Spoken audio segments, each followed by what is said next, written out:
তাদের দাপটকে শাকিব খানের দাপট কিন্তু একেবারে মিশে দিয়েছে। তো এখানে অনেকেই কিন্তু ঝরে গিয়েছে শাকিব খানের কাছে, অনেকেই ঝরে গিয়েছে, কেউ কিন্তু টিকতে পারেনি, টিকে আছে শুধু শাকিব খান। এবার সেই গল্প বলবো আপনাদের কাছে। সোহানুর রহমান সোহান শাকিবের প্রথম ছবির পরিচালক, শাকিবের খোঁজ আমাকে দিয়েছে নৃত্য পরিচালক আজিজ রেজা, যেটা বলছেন সোহানুর রহমান সোহান। তো এখানে স্টিল ছবি দিয়েছিলেন প্রথমে, খুব জোর করে, খুব অনুরোধে করেছিল শাকিব খান, খুব অনুরোধ করেছিল শাকিব খানকে নেওয়ার জন্য।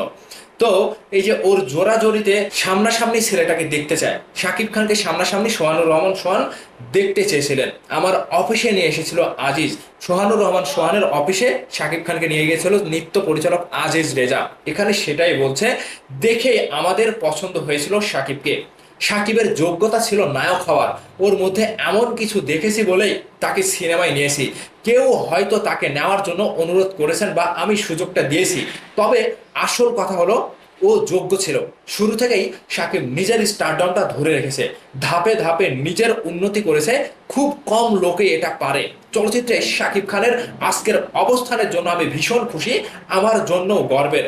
বর্তমানে শাকিব বাংলাদেশের একমাত্র হিরো যাকে নিয়ে সিনেমা নির্মাণ করলে নিশ্চিন্ত থাকা যায়, লগ্নি ফেরত পাওয়া যায়, এটাই ওর বড় সাফল্য।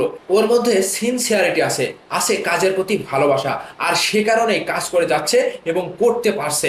ওকে যখন আমরা নিয়েছিলাম তখন কিন্তু একটা ব্যাপার ছিল ইন্ডাস্ট্রিতে, তখন নতুনদেরকে নিয়ে ছবি করলেও চলতো, আমরা নতুনদের নিয়ে কাজ করার সাহস করতাম। এখন সে সময়টা একেবারে নেই। ক্যারিয়ারের অর্ধেকের বেশি সময় একজন নায়ক ইন্ডাস্ট্রি রাজত্ব করছে, এটাকে চলচ্চিত্রের প্রাপ্তিই বলবো। সাকিবের স্ট্রাগল পিরিয়ডও গেছে, ভালো ছবি করতে পারেনি, কিন্তু সময়টাকে জয় করে ও আজকের অবস্থানে পৌঁছেছে। ওর আশেপাশে অনেকেই ঝরে গেছে, কিন্তু সাকিবই টিকে আছে এবং থাকবেও। শাকিব খানের 25 বছরের রাজত্বে আজকে যে শাকিব খানের 25 বছর পূর্ণ হচ্ছে শাকিব খানের সিনেমা ক্যারিয়ারে, শাকিব খানের পেছনে গল্পগুলোকে আপনারা শুনলেন, সাকিবের পেছনের কাহিনীগুলা, সাকিব ভাইয়ের পেছনের কাহিনীগুলা, স্ট্রাগল করে তিনি কিভাবে আজকে যে শাকিব খান হয়েছে, আজকে যে তিনি এখনো টিকে আছে। শাকিব খানের পাশাপাশি ফেরদৌস, রিয়াজ, অনেকেই, ওমর সানির দাপটের কাছে শাকিব খানের দাপট একেবারে অন্যরকম ভাবে সাড়া ফেলেছিল। তো তাদের দাপটকে শাকিব খানের দাপট কিন্তু একেবারে মিশে দিয়েছে। তো এই জায়গাতে শাকিব খান যখন চলমান নায়ক ছিল তখন কিন্তু অনেকেই, এখন পর্যন্ত অনেকেই কিন্তু শাকিব খানের কাছ থেকে ঝরে গিয়েছে, একমাত্র টিকে আছে শাকিব খান। এই জায়গাতে শাকিব খানের স্টারডম, এই জায়গাতে শাকিব খান কিং খান, এই জায়গাতে শাকিব খান মেগাস্টার।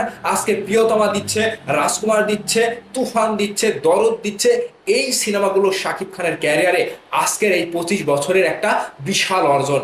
তো আপনাদের কাছে আমি এখন বলতে চাই, মেগাস্টারের সুবর্ণ জয়ন্তী, শাকিব খানের ক্যারিয়ারে 25 বছর পূর্ণ হতে চলেছে, এবং এই বিষয়টি শাকিব খানের জীবনে একটা অনন্য প্রভাব। শাকিব খানের জীবনে ঠিক আমির খান, সালমান খান, শাহরুখ খানের মতো একটা জীবনের স্টারডম শাকিব খান কিন্তু এখনো দেখিয়ে দিচ্ছে, এবং আগামীতে যতদিন বাঁচবে তিনি দেখিয়ে দেবে। তো ভাই বাদাস, সকল সাকিবিয়ানদের কাছে আমার প্রশ্ন, যে আজকের এই নিউজটি আপনাদের জন্য করেছি, আপনাদের কাছে শাকিব খানের স্টারডম, শাকিব খানের স্ট্রাগল সবকিছু তুলে ধরেছি।